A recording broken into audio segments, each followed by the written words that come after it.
the purpose of Kindred is really to bring people together who've been impacted by COVID, who are interested in participating in research, who want to partner with leading researchers in a way that we hope can help find answers more quickly. And the more people that we have involved, the quicker and more efficient research can happen. And so we came up with this idea of a monthly cafe, bringing in experts that you can actually have an opportunity to speak with. We've also been really fortunate to have some people from the long COVID and the vaccine injured community to kind of step up a little bit. And they have been so wonderful in helping us navigate this, this space. And so each cafe will be hosted by somebody representing the long COVID community and somebody representing the vaccine injured community so that we can get all different kinds of perspectives. And this is a chance to have a conversation. Thank you again for joining. And I'm going to pass it on to Danice and Liza. I guess I'll go first. Good afternoon, everyone, and thank you so much for being here today. My name is Danice Hertz, and I am a 65-year-old retired gastroenterologist in Los Angeles, California. I am vaccine injured. I received 1 dose of the Pfizer vaccine 21 months ago and developed a severe neurological reaction within 24 hours. I developed severe burning paresthesias in my face and limbs, internal vibrations, twitching, tremors, imbalance, tinnitus, chest pain, tachycardia, and shortness of breath. I thought I was going to die. I experienced great difficulty getting acknowledgement or medical care. I was eventually diagnosed with mast cell activation syndrome, small fiber neuropathy, dysautonomia, and pericarditis. In my search for information, I came across Dr. Iwasaki's name. A group of vaccine injured met with her several months ago. I am so happy that that initial meeting has led to today, where Dr. Iwasaki and Krumholtz have taken interest in the vaccine injured and are commencing this important research study. Thank you for being here. Hello, everyone. I'm Liza Fisher, and I am 38 years old. I live in Houston, Texas. A little bit about my story is I got COVID in June of 2020. I was eventually hospitalized in a COVID ICU about 5 weeks later. Spent a week there, then went into a rehab hospital for a couple of months. Went through a period of like respiratory, gastro, and then neuro, and lost my ability to walk, had severe tremors, eventually, and working with diagnosis and narrowing and ruling things out, dysautonomia, MCAS, hyperpods, you know, all of the things that are being associated with long COVID now. Along that ride, being kind of one of the first people in Houston in the first having such a severe reaction, I got involved. I was just looking for help and understanding and knowing that I wasn't alone. And that led me online onto Facebook, and I found groups and I joined all of them. And so through those groups, I got involved with Survivor Corps, started doing some advocacy, and was invited to participate in some research on post-COVID internal tremors and vibrations with Dr. Krumholtz and the research assistants. And so that's how I got brought into the fold through Kindred. So with that, I will let Cesar go ahead and introduce himself. Absolutely. Thank you all for being here. I'm very excited to talk with you for a few minutes or about an hour. And briefly, as my introduction, I'm a physician. I studied medicine in Colombia, South America, and then I came here 4 years ago to start working with Dr. Krumholtz on research. We initially, as he's a cardiologist and I want to be a cardiologist, we initially had a lot of projects related to cardiology, but then the pandemic started, and then we shifted our attention to COVID-19. At the end of 2020, we started hearing about long COVID cases, and later on about vaccine injury people. And then we decided that we wanted to do something as much as we can, put our expertise in research into this area that was understudied and that is still understudied. So so that's where, like, how we ended up working with Dr. Conjos on long COVID and vaccine injury research. And yes, we made a collaboration with Kindred, with Hugo Health, and from Yale. I'm part of Yale. And then we're here talking about listen, study, and I'm very happy to spend a few minutes with you all. Bornali, do you want to go next? Hello, everyone. Thank you so much for being here. My name is Bornali, and I work as a research associate scientist with Akiko. It's been an interesting journey so far. Like, I am a teacher as well as a researcher, and I help Cesar coordinate the listen study. And it's very interesting because I also do the dirty work of working in the lab. I often wear my gloves and go back to the lab. And so far, we have been collaborating with Hugo Health for the Kindred community. Has been very, very helpful for us. I, as an independent researcher, have faced so many problems collecting all the data to do meaningful research. And the platform is fascinating for me as a start. And given that the onset of the pandemic, I had been contributing to India's national surveillance team. And I wrote to Akiko, it was a chance email. And I wrote to Akiko about 1.5 years back. And I told her, I would like to contribute to long COVID as I see the kind of symptoms that we observe. And also in the vaccine injured, it makes me feel that we just don't need to study the virus. We need to study how the virus interacts with the body. And she wrote back to me. She's a very busy scientist, and she responded within a day. And she told me that you can come and join our group if you're interested. And that's how I am here. And I'm so happy to see so many faces from different parts of the world. Thank you. I think first, if we could get a little background information and some basic vocabulary terms about research from our research assistant, that would be great. Okay, with that, I could share 2 slides, which I think are very important when we talk about clinical research. And I could start by sharing those, if that's okay. Yes.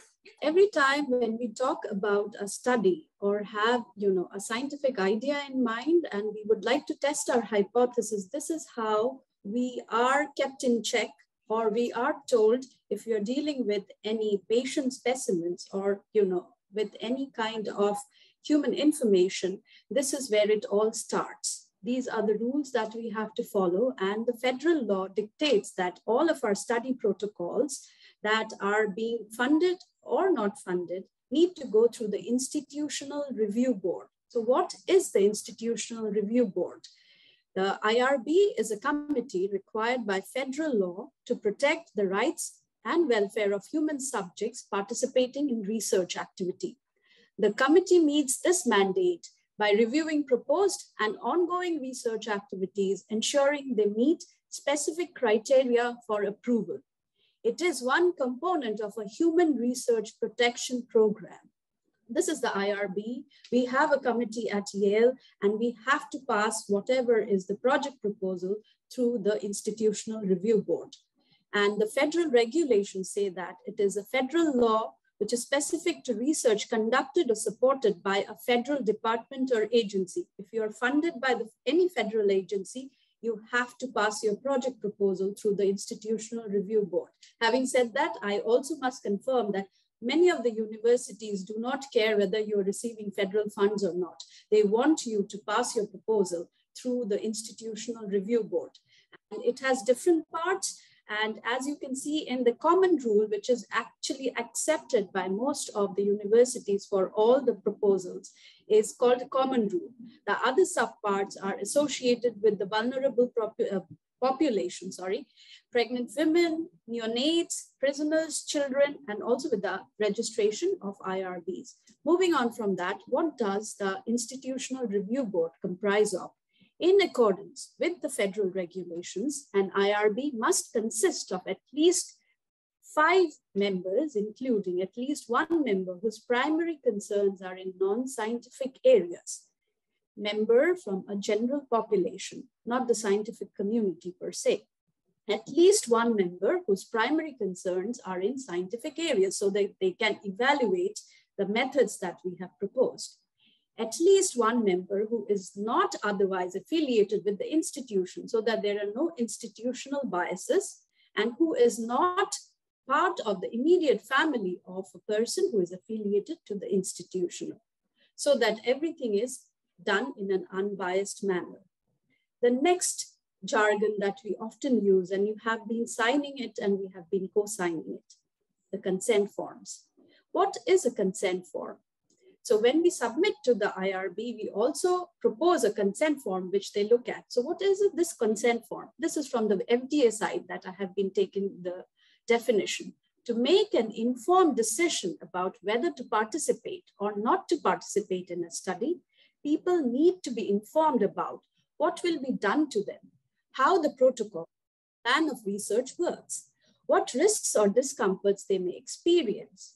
Participation being a voluntary decision. This is very important. It is a voluntary decision of the participant to participate in a study.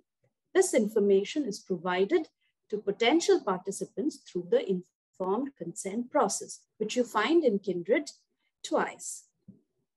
Informed consent means that the purpose of the research is explained to them or you, including what their role would be and how the study works. You should be well informed about a study before you join it. A central part of the informed consent process is the informed consent document. If you can observe, like I have just cut pasted a portion of the consent form that is present for the listen study here.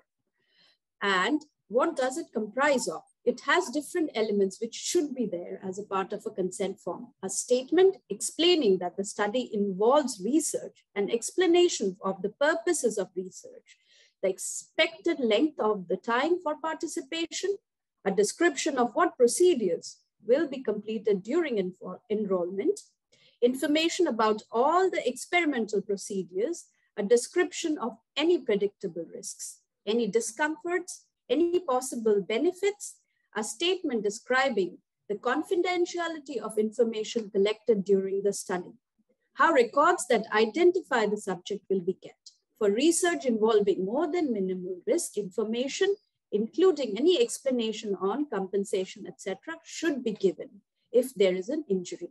Everything has to be put in the consent form, and all we expect is that you have thoroughly gone through the consent form and you sign it, and as evidence, we sign it or co-sign it. This is the basic idea behind the consent forms. These are the two aspects of a clinical research that I thought might be interesting. And at the same time, when you're signing it, you might be inquisitive to know. With that, I think I will pass on to the other participants who are in the panel to answer the different questions. Thank you. Thank you very much. I think we have, we'll start off with some questions that were already sent in previously. So let's see, and we'll be bouncing back and forth between hosts asking the questions, and then we'll address some of the questions that are being asked live in the chat. So first, when will research start? And either one of you can jump in to answer these questions. Thank you. No, so research is already ongoing. We are already receiving the data that people that are participating in LISTEN are sending us. And we are starting to get an initial assessment of this information. The LISTEN study consists of two parts. One is the data collection that we are receiving via surveys and that we request you to via Kindred, and also from the medical records. So one part is that information that is self-reported and that is imported from the medical records. That is very important to us to understand the trajectory of people with long COVID or vaccine injury over their conditions. So that's the main part of the study. But we also have this ancillary part that we analyze the blood and saliva from specific participants to try to identify signals that correlate the symptoms that they reported with maybe immune responses and other measures. So that secondary part, that it's not secondary in importance, it's just secondary as adjunct, is already is almost going to start. I think the first participant that is going to provide samples is scheduled for next week. And we are going to adjust any barrier that we encounter in the process with this participant and then expand it to invite other people. However, this will, because we don't have the capacity right now to analyze hundreds and hundreds of samples, we will not be inviting everyone right now. We're going to select certain participants based on their responses that we think may provide us with an overall picture of what people are experiencing. Could you tell us a little bit more about what questions are being asked of the research that you're doing, and what are the goals of the research project?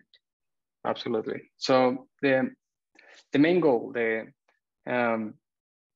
overarching goal of the study is to understand long COVID and vaccine injury as much as we can, because there's a lack of information about the experience of the participant level, of the people level, individual level, of what they're experiencing over time. So that's our main goal, is to understand the symptoms and how these conditions are affecting people's lives over time since they joined the study, and as we follow them up in the next few months or years, in order to see first how these conditions vary with time, which may provide insights if they fade away for most people, or if there are certain patterns in how the symptoms change, but also try to identify if there are any pattern in the treatments that people are trying, and see if there is maybe a signal there about possible solutions. So that part with the surveys, but also with the immunologic study that we're actually doing, is to understand the underlying mechanisms of these symptoms. That's the other main goal of our study, is try to see if we can identify certain immunologic markers, for example, cytokines or specific antibodies or cells that are correlated with certain group of symptoms. And that could provide a lot of insight into possible therapeutic interventions. So those are the main goals: understand the trajectories and the underlying mechanisms of these symptoms. Thank you. Another question that people are asking about what to expect as a listen participant is, what are the actionable items expected by the participants in the study? So the basic idea, as Cesar has already highlighted, the study has two parts. The first part is when everybody answers the surveys and their EHR, all the information are connected so that we can analyze the data. And the second part consists of collection of biospecimens, which will happen only on a subset of participants with the kind of funding that we have right now. And so the expected participant is expected to first fill in the surveys and at the same time connect their EHR. So that information is very valuable in order to, tease out what are the causal, what are the causes of long COVID or past, as well as, what are the underlying factors of vaccine injury. So for those who share their stories, I think, please don't think that we ignored the stories. Harlan and all of us go through your stories and we read through what you have faced, and we add that adds value to the data, because we also look at the stories that you share with us other than filling in the surveys. It's very helpful for us to have all the information at the same place. That's one. So blood collection and saliva collection is another part of the study. So all the participants are expected to fill in the surveys, connect their EHR, and from the subset that we select for blood collection, we'll have people from exam 1 go and collect blood from them. So, they will have to schedule the appointments in a proper manner so that they are there and they collect the blood specimens and it reaches our lab so that we can do the analysis in a correct manner. I think this is a good point to kind of take a little detour and ask Leslie a question, because I know that I'm pretty sure we're getting a lot of questions in the chat about medical records and whatnot. And that is one of the big things among patients is the privacy. Yep. Leslie, could you speak to that for a second? Yes, I would be very happy to do that. I want to actually start out with just a little background about medical records in and the state that we're in terms of just healthcare in general. I imagine most of you have tried to get your records just because you need them for a variety of doctor's appointments. And at times it probably could be frustrating because they're scattered in very different places across the ecosystem. The way that most of you probably engage with technology now around your financial records and how you maybe use Venmo and all of the fintech that's around. Healthcare is not there yet. We are on the cusp of it. Fortunately, there's been a lot of legislation. In 2016, there was an act that was passed. It was called the 21st Century Cures Act that states that people have a right to access their electronic health information. It's been over a period of years that we're getting there, but we're not. It's not seamless. That's all because this is a very fluid period for technology when it comes to health records. So I appreciate your patience and also your perseverance, because that's what we all have to be at this state. But you really are a pioneer. You're on the front lines when it comes to this. In terms of privacy, when we built this company, we said from the beginning there were going to be two very important foundational principles. One was that we believe nobody should ever have to pay for access to their health information. We didn't want to create any more health disparity than exists. Everybody should have access to their data. And you as a person, me as a person, should actually have control over that data. So data that sits in Hugo is not going to be identified. It's not going to be sold for profit. It's not going to be part of that business model that it's been used in other industries. Any data that you upload to our system sits in a secure account for you.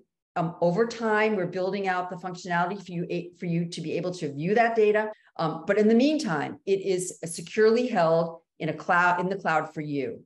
If you tell us you want to share it with the Listen Study, we will share it with the Listen Study. No matter what, when you're in research, the medical records are a piece of that study. So that, just to clarify that, one way or another, the researchers have to have your medical data. Nothing is going to change in healthcare until people have their data, because that's what empowers you, and that allows you to make decisions for yourself.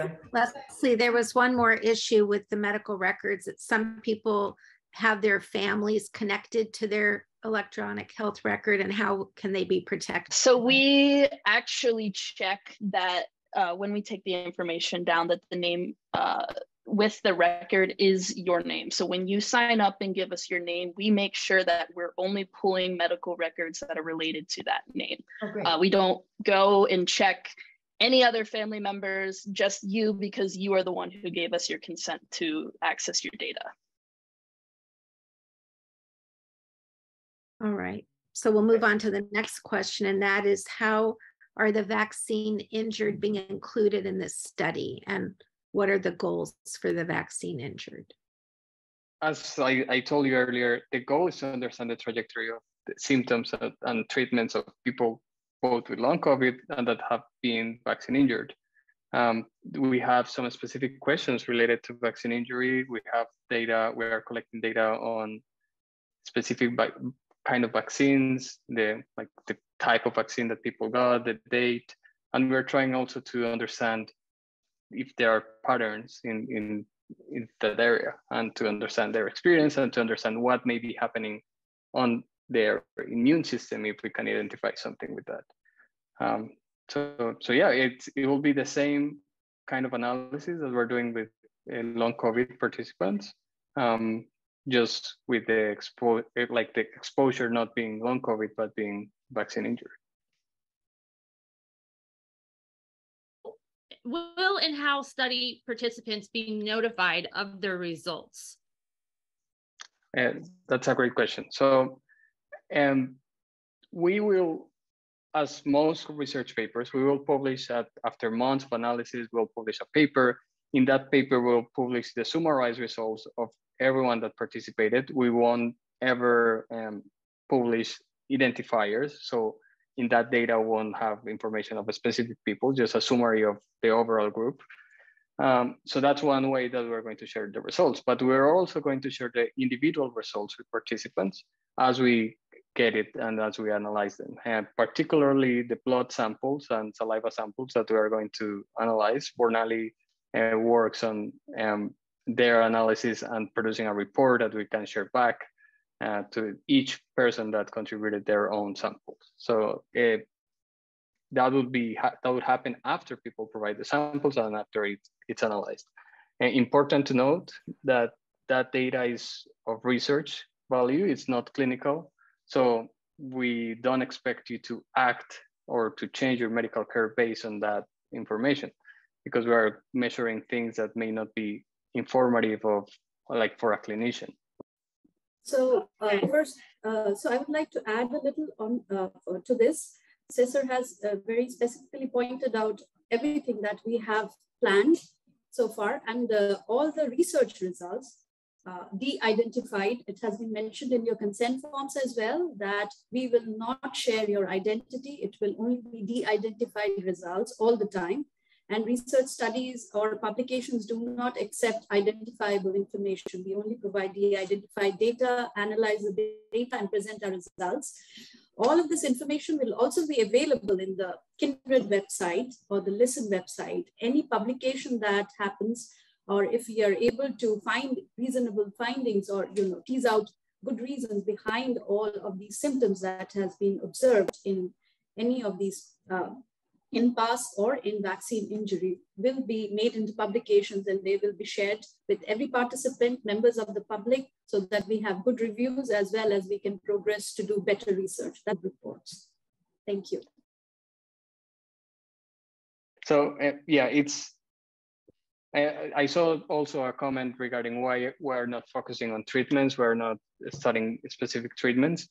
And I understand the frustration. I understand that people are suffering with these conditions and that it would be great to have solutions right now. However, medicine works a little bit slower than one would want to. And we first need to understand what we're dealing with. We need to understand people's experiences, how they change over time, and if there are any patterns from which we can learn to think of possible solutions. And that includes the immunological profile. If we can identify certain things that can be modified, then that would be that would spark further research down the road. I understand that this may not be as fast as people want, but first we need to build a foundation, and we hope to do that with this study. And with other studies, there's a lot of other people researching about long COVID and vaccine injured. We are always looking forward to collaborations. We actually have collaborations with different groups here in the US, and we have talked with people from other places in the world, Latin America and Europe. But this is our study in which we are putting all our effort to make it right. If anyone has questions, you can always reach out to me. I'm Talia, the one that sends you all the emails. So it's just talia@hugo.health. And if I can't answer your question directly, I will connect you with someone that can, and we'll get it figured out. The other thing is, the chat right now is blowing up with questions, and that's fantastic. Keep it coming. If we don't answer your question, I am taking all of these questions down, and we will answer them in some way, somehow on the website. And so just keep going. That's great. Thank you so much for being here today. Thank you. Could you touch upon the fact that this is an international study and how you will include people from all over the world? Okay, so we can, right now we are including people from all over the world. We are not limiting to the US because we're interested in just people are experiencing the similar symptoms all over the world. However, for the blood and saliva sample collections, we are indeed limited to just the US because we can only collect them here. We are working with Exam1 that go to their people's homes or other places that they agreed upon before. So we can only do that in the continental US. But yes, we are including the experience from people all over the world, in Europe, Latin America, I believe Asia too. I'm not sure if other countries, but other continents. But yeah, it's an international study. I was just going to ask if you could elaborate a little bit more on the international community that is interested in studying the vaccine injured and long COVID and how you're collaborating with them. So yeah, we have we have been talking with people like important researchers that have dedicated a lot of their times recently on these issues. And recently we talked with some people from Birmingham University, and they have developed a very precise tool on measuring symptoms and burden of symptoms in people with long COVID, which we hope to integrate in our study. We have also talked with people from Latin America, in which unfortunately these issues are barely discussed, and we want to bring more, raise more awareness and try to help people that are experiencing these in spaces where they are not usually recognized, or they are less recognized than here. So yeah, we're trying to build connections with people from other places to strengthen our study and help others too. So it's just not research, even sample collection, whether it is homogeneous method that is used across different countries. Therefore, yesterday I was in a meeting where we were deciding how saliva should be collected so that everybody has uniform results and we can share our results. And I think we had participants from scientists from every part of the world. There was a lady who was there from Tokyo, and it was 4:30 in the morning, and she didn't switch on her video, and she said, "I'm sorry, I'm in Japan, so I don't look very presentable right now, but I would like to listen." So that's how it is. I like the question about lot numbers. Is there a way to look at that data? Lot number analysis early on, if that has a commonality and officially verified rather than analysis online, could that be a way to narrow down mechanisms, check for contamination or too high amount of antigen leading to higher amount of spike protein circulating? There's some theory that certain lot numbers of the vaccines created more cases of vaccine injury than others. It's a bit controversial, but it might have some validity. And are you asking for the lot number of the vaccine in those who are injured? And are you asking that question if there's some correlation? Yeah, thank you for clarifying. Bornali may correct me, but I think we are not asking for a specific lot. We are specifying for the type of vaccine, the brand of the vaccine, and the date, but I don't think we are asking for the lot. Are we, Bornali? No. No, not at that's a great question. Yeah, I hadn't. Yeah, I hadn't that on my radar. You guys might want to add that to your survey. Yeah. Thank you. Thank you. Yeah. And another question. Any special interest in family groups where some had similar reactions and some did not? That's amazing, and that's a great point that we're hoping to make and to contact the participants that are enrolled right now, because we are trying to find controls, and controls mean people that were exposed to similar situations. For example, they had COVID at the same time as other person in their household, but that did not develop the syndrome after that. And that's very important because that may help us identify what may have triggered the syndrome. So yes, we're very interested in these types of households where some people got long COVID or vaccine injury and some others did not, because it may help us isolate the mediators of these syndromes. And yes, we are going to hopefully soon ask participants to help us identify people that are similar to them, that live with them, but that do not have these syndromes. How would healthy controls sign up?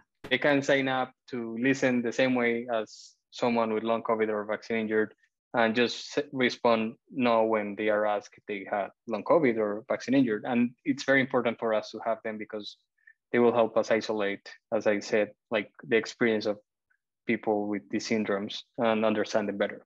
So yeah, same process. I think I saw a comment that there should be like 10,000 or 25,000 or something like that they would think would be signed up by now. And we want that also. So, but it's a small group, and it's collaborating with patients who are sick and being disabled with themselves, and physicians and researchers who COVID is not their first job. It's nobody's first job right now. They're just tacking it on 2 jobs. So any help in getting the word out and having as many people sign up so we can collect data and find answers would be amazing. Well, this has been amazing. Talia, do you have anything you want to say as our community manager? Yes. I'm in an actual cafe, so I'm gonna step out where it's quieter. Hi.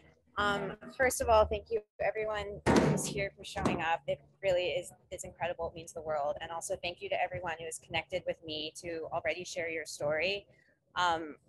Most of my job is creating content for the community. So if there's something that, you know, a particular feat that you accomplished, you know, over these last few years, or something that you want to talk about or you want to share at all in a content aspect, please shoot me an email. It's talia@hugo.health. And you don't even have to be a writer. I will ghostwrite for you and we will share. I think you all have such incredible, powerful things to say and express about, you know, your interactions with other people, about ways that people have treated you, or the ways that doctors have treated you, or things that you've learned about yourself or your health, or anything. I want to help share those stories as much as I can. So please connect with me. And again, you do not have to be a writer at all. I got you. And I'm just so glad that all of you are here, and that, yeah, that we're in this together.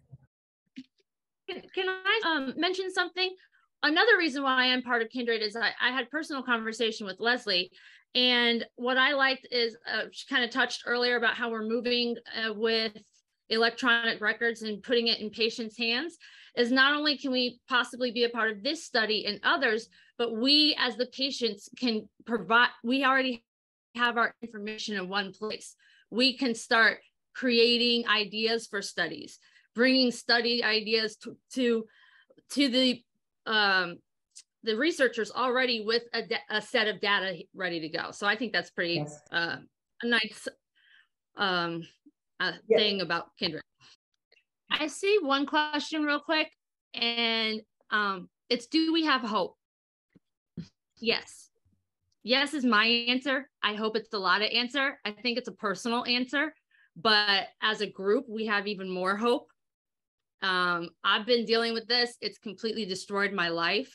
I've had ways that I've been able to get better, and I believe that I'm going to continue to a certain point. Whether it's 100%, I don't know, but I have hope.